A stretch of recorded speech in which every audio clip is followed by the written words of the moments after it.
Okay, ladies and gentlemen, we got a lot to talk about today, including some big changes coming to the PvP event for Battle for Action Vale, Shaman and Paladin rune changes, Hunter and their pet getting hotfixed with some adjustments, Rogue debuffs being tuned and now working properly, and a big problem that I think we all need to talk about. My name's Scott from the Comeback Kids. This is your Season of Discovery News. Sit down, grab a cup of coffee. We got a lot to discuss. Kicking off the show with a big one, it looks like we're getting changes to the much-needed Battle for Action Vale PVP open world event. The developers have noticed that there have been some issues in need of addressing. If you didn't know already, the Action Vale PVP event was plagued by the event lasting an incredibly short amount of time, with everyone completely skipping the mini-bosses inside and doing similar to what they would do inside of Action Valley and just heading for the final boss. Not only that, the event doesn't always reward players with reputation for participating, so this, amongst other things, is getting adjusted, and I quote, very soon from the WoW Classic senior game producer Josh Greenfield. He states that it might not be advisable for players to Zerg the faction leader as the event is starting anymore. Here's a list of things on our radar that we'd like to look at in the upcoming days. Graveyard locations and the time to get back to the fight because of the lack of graveyards inside of Action Vale, rep rewards not consistently going out, layering issues including layer hopping and cheesing the event for more reputation, and the frequency of the Battle for Action Vale event.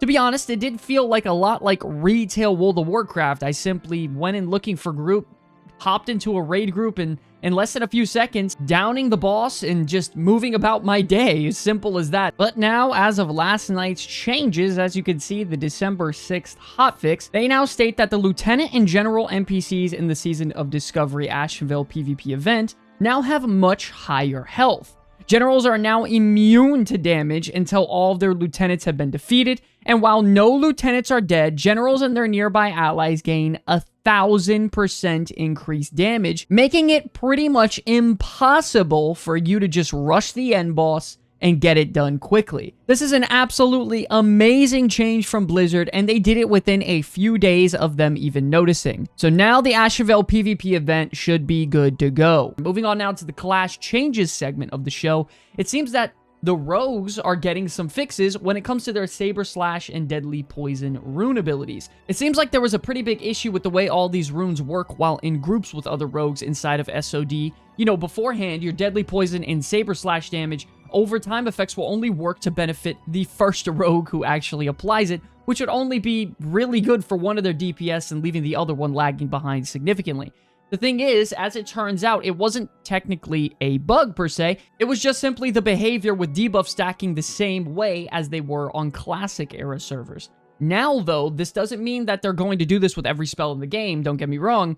Blizzard employees just saw it as a problem with how these runes were implemented and acted very quickly to allow all the rogues to enjoy the brand new runes that they've discovered inside of the game. Now, as you can see on screen here, this isn't a problem anymore with having multiple rogues in the same group snapping their Saber Slash and Deadly Poison effects if that is their build. So shout out to Blizzard for making that happen very quickly. Not only that though, we also have some quick changes to talk about for Seal of the Martyr on Paladins and Shamanistic Rage on Shamans. This is a quick change that allows abilities to only regenerate mana to party and raid members, as well as some other tuning also. As you can see with the official notes on screen, both of those were fixed up. You can also no longer have Mangle on a target at once if you're a Feral Druid. Multiple stacks of that was a little out of control. And the rogue changes we just discussed also. We also got some massive changes to one of the most popular classes in Season of Discovery, the Hunter. Well, not the Hunter exactly, but their pet. That's right, because with the latest Hunter hotfix, Scorpion Poison no longer interacts with their kill command rune, and some of the other changes have been reverted. There were some unintended side effects scaling with their attack power and spell power conversion, as well as aspect of the lion. If you didn't know, some of the Scorpion Poison ticks in PvE were ticking for upwards of 350 damage a tick just off of the poison itself, completely out DPSing a lot of people in the raid on its own. The senior producer tweeted that he woke up to a lot of comments about Hunter pet scaling, and they tried to fix a bug with Scorpion Poison and its interaction with Kill Command, but there were some unintended side effects. From the tweets you can see on screen here, their goal was to reduce the disproportionate power of the poison itself, as well as fixing the odd bug of having Aspect of the Lion buffing players not even in their party. Nevertheless, though, the only actual adjustment going forward is no longer allowing Scorpion Poison to consume Kill Command, meaning that the already powerful ability won't be able to benefit from that large damage increase any longer. The producer noted that the Scorpion's Poison may need some further adjustment in the future, but they didn't want to overdo it, and they'll make it more targeted over time. A quick example of how the poison actually works is that it snapshots the poison with the Beast Mastery and Aspect of the Lion effect, while also using Kill Command to persist the damage beyond its original duration when chaining on multiple targets. So with the change recently, it may still be strong, but no longer overwhelmingly so. This also leads me to believe that this could very well be the reason why Hunter was the top DPS in Raid as of the first BFD lockout, and it's going to be very interesting, ladies and gentlemen, to see where the Hunter lies after some of these changes. Nevertheless, though, it's important to get rid of something that is broken and unintended to see where the Hunter truly is in its natural state. And speaking of something needing changes, this leads me to a very big problem inside of Season of Discovery. Right now, it's the class that is struggling by far more than anyone, the Shadow Priest. Not only were they bottom of the barrel in terms of DPS on boss fights in Warcraft logs, they were way behind their second closest competitor, the Fire Mage. So what can you do as a Shadow Priest right now to get something changed? The only thing you can do, you take it to the forums and hope developers notice.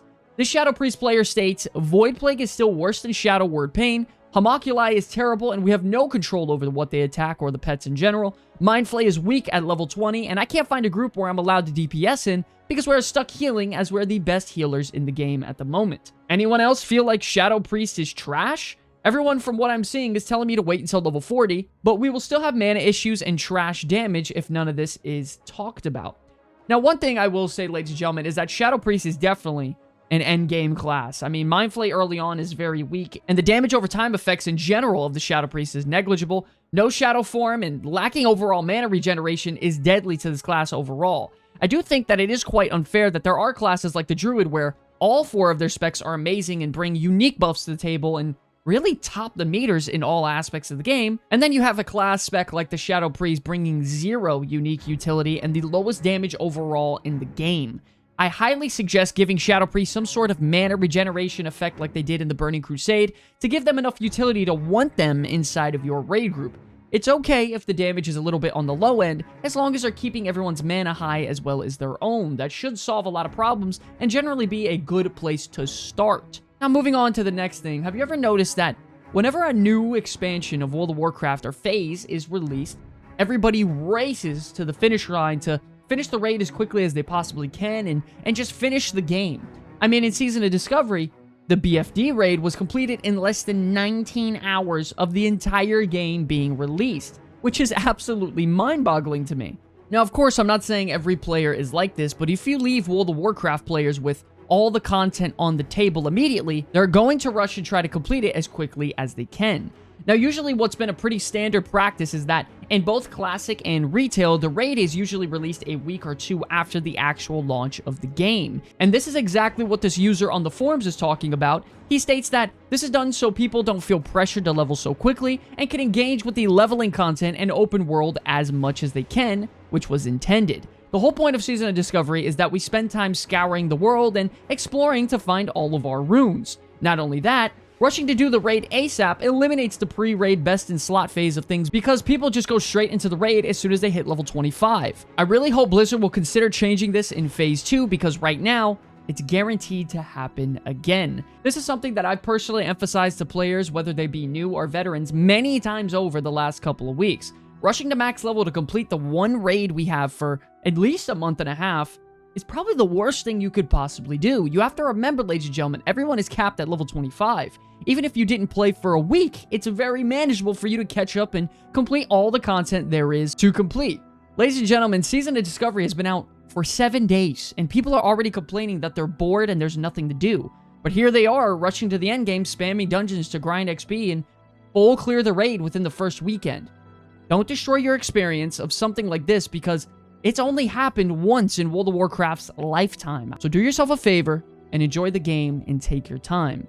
By the way, ladies and gentlemen, leave a comment for me to respond and discuss about in the next news video. We're going to have segments being added at the very end of these videos from now on, responding to your questions, comments, and concerns about Season of Discovery. Doing so, we'll have some talking points and discussions on them. So if you want your voice to be heard, let me know all about it in the comment section below. If you enjoyed the video, please be sure to like and subscribe to get absolutely flooded with Season of Discovery content.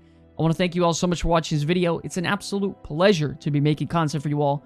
Until the very end, my name is Sky from the Comeback Kids. I will see you all in the next one. Peace.